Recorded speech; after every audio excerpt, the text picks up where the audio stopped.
Hi everyone, welcome back to another video. Okay, so this time around we're going to be doing another 3D print, build and paint, and this time it's of LOM, the bounty hunter from The Empire Strikes Back.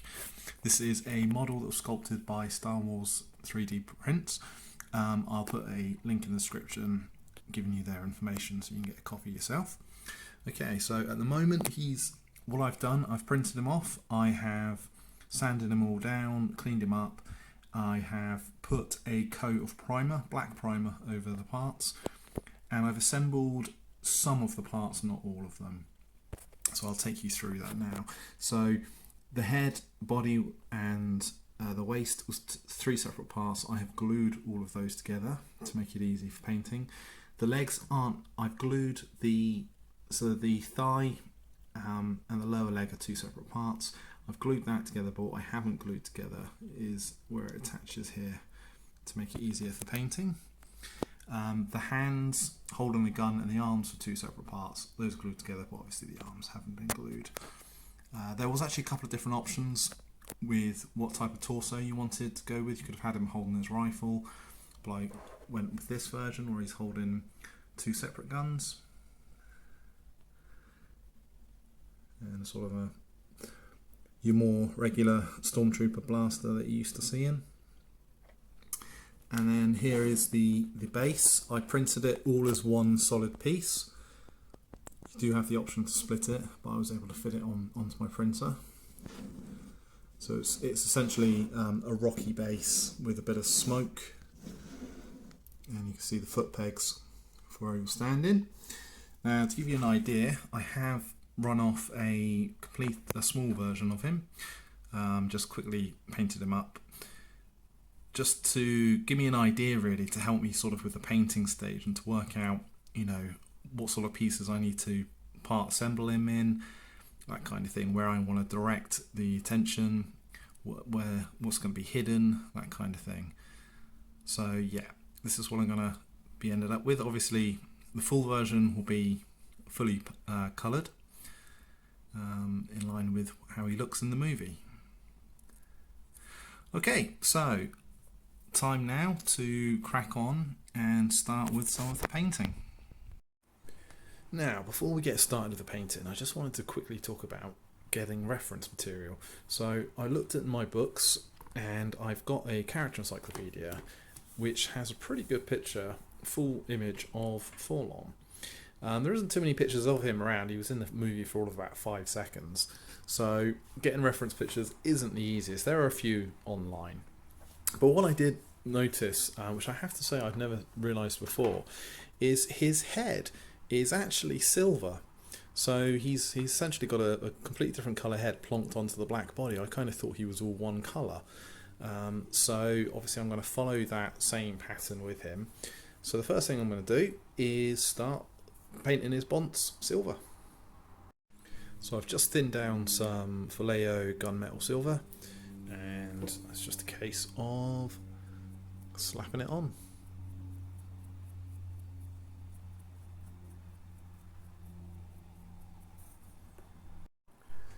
Next I'm going to take some black wash, and I've watered it down ever so slightly, and I'm just going to do an all over coat over that silver.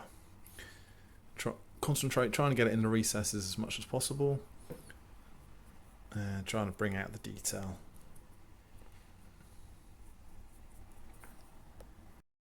So with that darkened down, what I'm actually going to do now is go back in with a dry brush of a gunmetal silver again, just to bring up the colour a little bit, but at the same time retain the darker shades in the recesses.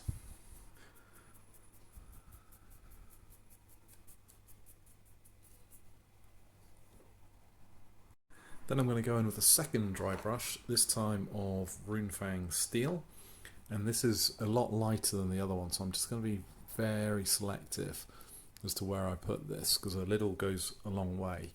So I'm just going to kind of concentrate it on those areas that I want to have the most impact, so mostly those sort of front details.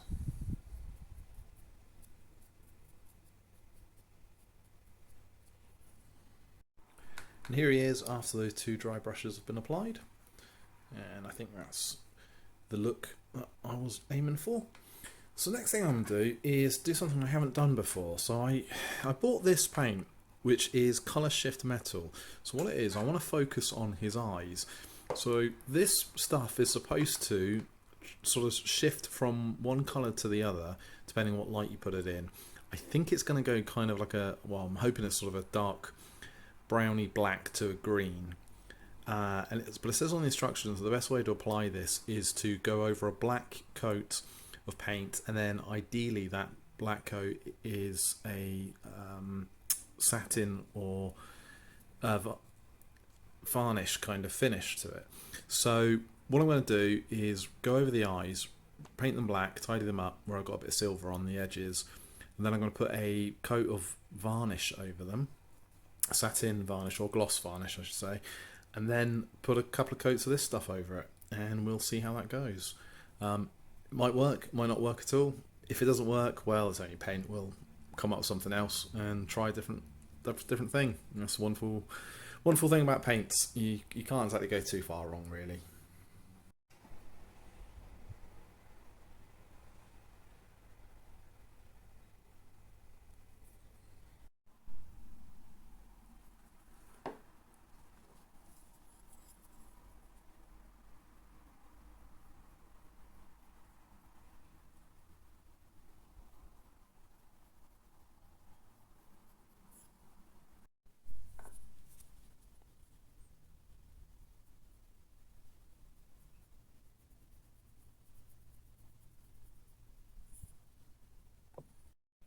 So here we are after a couple of coats of that colour shift paint was applied, and you can kind of see it. It sort of goes from a purple to a green as you turn it. It looks a little better in natural daylight. It's not entirely accurate because I think I was really after more of a black to a green than a purple, but I think it's okay. It's effective, so I'm going to keep it as is. It adds a little bit of something. Okay, so what we're going to do now is turn to the main section of the body and how we're going to paint effectively all the rust and detail. So basically this guy, he's a very rusty robot, and what I've done is I've played around with one of the sections just to try and figure out in my mind how best to try and do this, and I think this is what I've come up with. It's mostly stages of kind of dry brushing and stippling and a little bit of sponge technique as well, just to try and sell the illusion, it probably looks a bit better that side, of sort of rust and verdigris and whatnot. Because again, if you look at the book, as you can see, he is a big old rust bucket. So it's trying to sort of emulate that and trying to sort of do it realistically. Okay, so the first step in that process is to take some grey paint. In this case I'm using some Dawnstone, and it's just going to be a case of dry brushing across the model and trying to pick up all those raised parts. So getting most of the paint off, and yeah, that's pretty good. And let's take one of the arms to start with. Now I'm going to go over the model including the gun as well, and it's just a case of running over all of the detail.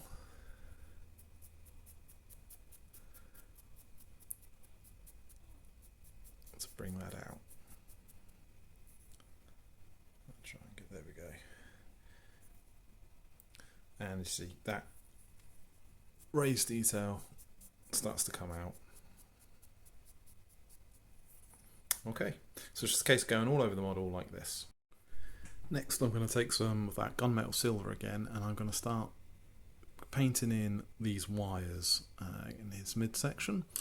I'm also going to pick out a couple of details on his arm. So looking at the reference pictures, these bits here appear to be silver, And also what I'm going to do is paint in quite a small part, not going to be particularly noticeable, but in between the finger joints I'm going to just paint in the little connectors here silver as well. Now I'm just going to take some black wash, Nuln oil in this case, and run it over those silver parts. While I had the silver paint out, I also did a bit of dry brushing on the guns in a couple of places. So now I'm going to start the rust effect. Now this is going to be a series of different stages.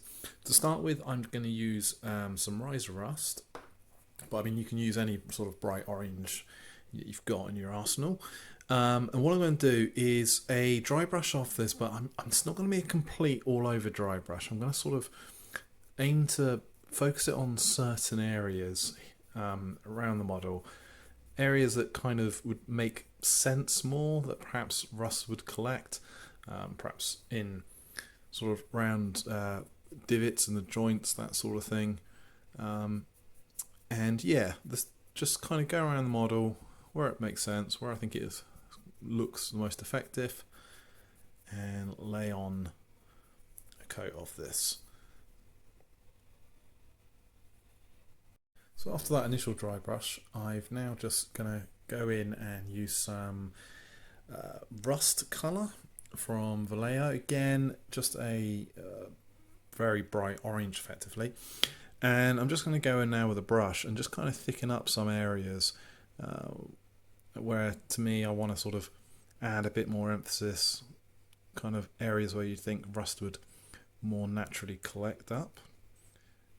Again, I can sort of use some of the picture reference, but to be honest, it's just a case of going in and having a bit of fun really, and just, yeah, kind of thickening up areas, stippling the odd place, and yeah, just having some fun with it. And then finally, what I'm going to do is take a bit of black. I'm just going to lightly stipple it on areas where I might have gone a bit too heavy. So here doesn't look quite sort of natural. So if I just then stipple in a bit of black over the top,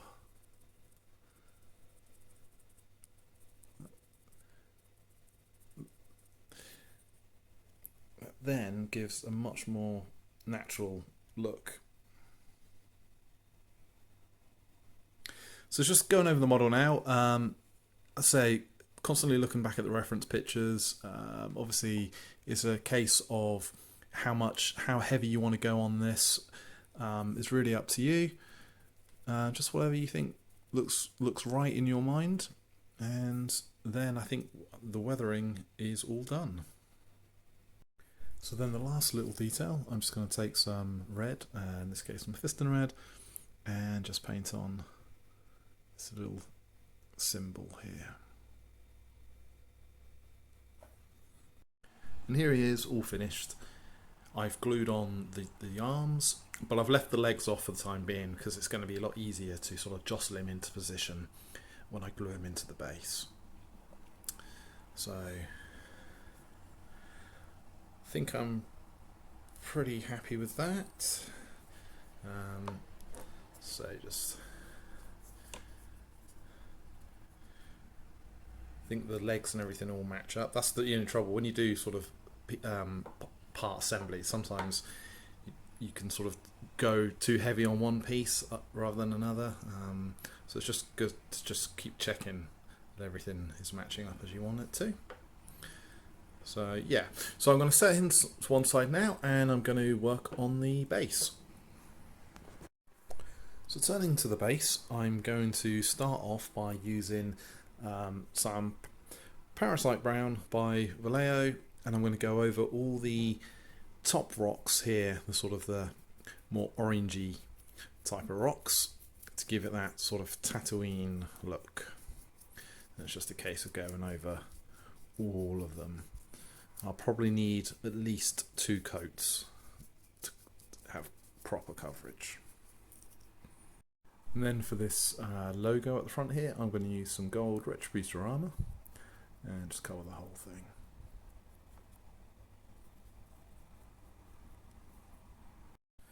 Okay, next I'm going to take some black wash and I'm going to thin it down with a little bit of water because it's quite a thick wash, that one.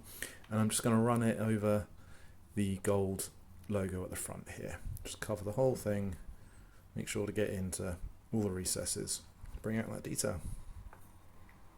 So to give some definition to the rocks, I'm going to now apply a couple of washes. I'm going to put some Agrax Earthshade, a little bit of Athenian Camoshade, so basically green and brown washes here and there. Just kind of mix it up really, make it a bit random, jump from one to the other, just to try and give it a bit more of a natural look. It's just a case of going around all the rocks and filling it all in. So after that black wash over the gold, it will have darkened it down a little bit, so I'm going to use some Liberator Gold, which is a sort of a brighter, thinner gold paint. And I'm just going to do a dry brush across the whole thing to try and raise that colour up a little bit.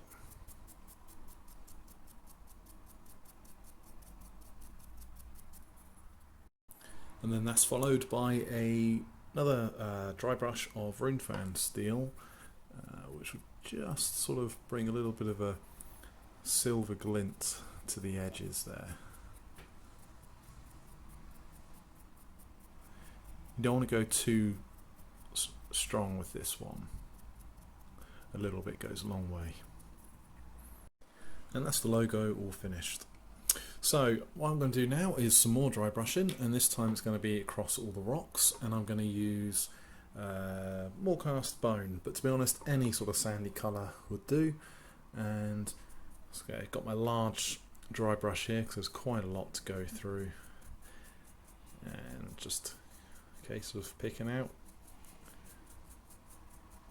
all the detail.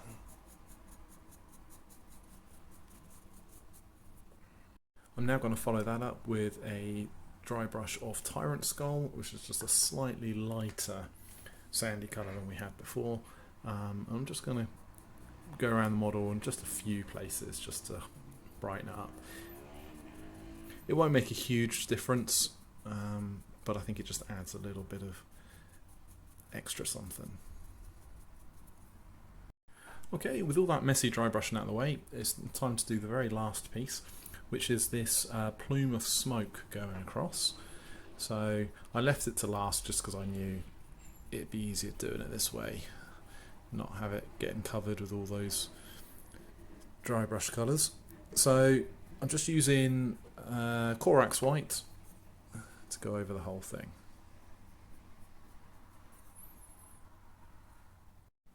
Okay, so with that white picked out, what I'm now going to do is put some contrast Apothecary White over the top of it. Now, it looks grey when it comes out of the pot, but it does kind of, I mean, it is a grey. I can't get away from that fact, but it's not quite as grey as it looks once it dries. At least that's the theory anyway. So it's just a case now of going over all that white, sorry, with the Apothecary and trying to sort of work it in the recesses as much as possible. Okay, and after that is dried, this is what we're left with, and now it's time to do one final dry brush of that Corax White again, and going over the tops of the smoke. So you want to try and get a sort of greyer underneath and whiter towards the top.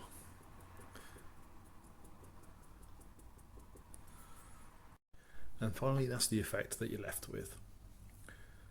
Okay, so the last thing to do on the base now is just to go around and tidy up this black rim, make that look all neat, and then what I'm going to do is spray it with varnish. Going to be a matte clear coat varnish, and then it'll be into the final assembly. And here he is, the finished model. He's all put together, he's all been sprayed with varnish. So I did a a satin coat over the figure and a matte coat over the base. And I've measured him. He is 11¼ inches tall at 1/6 scale. So I didn't change the file size or anything, I just printed him as he came. And yeah, he's a nice little model. He doesn't take up too much room. The base is fairly narrow, which is good. So if you sort of space on a shelf is a premium. Yeah, quite pleased how it came out. I think that sort of a special paint that changes colour works fairly okay. Yeah, do you know what? He was actually really quick to paint. I thought he was going to be more complicated than he was. The base is fairly straightforward, really, and he himself is fairly straightforward. The only thing that really sort of takes a bit of time is doing the rust effects, but even that doesn't take that long, really and truly. The good thing is all Star Wars blasters are black, so there's very little detail you ever have to really do on those.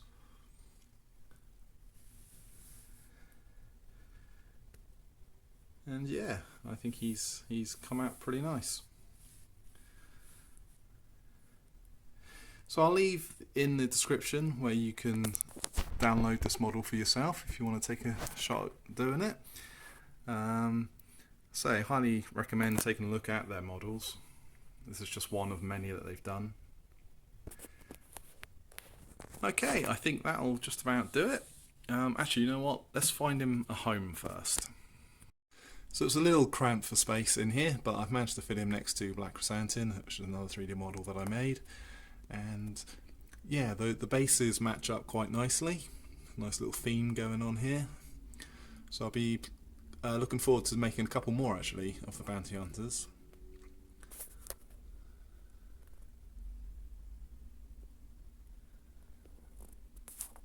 Okay, well hopefully you got something out of that video, and I'll see you in the next one.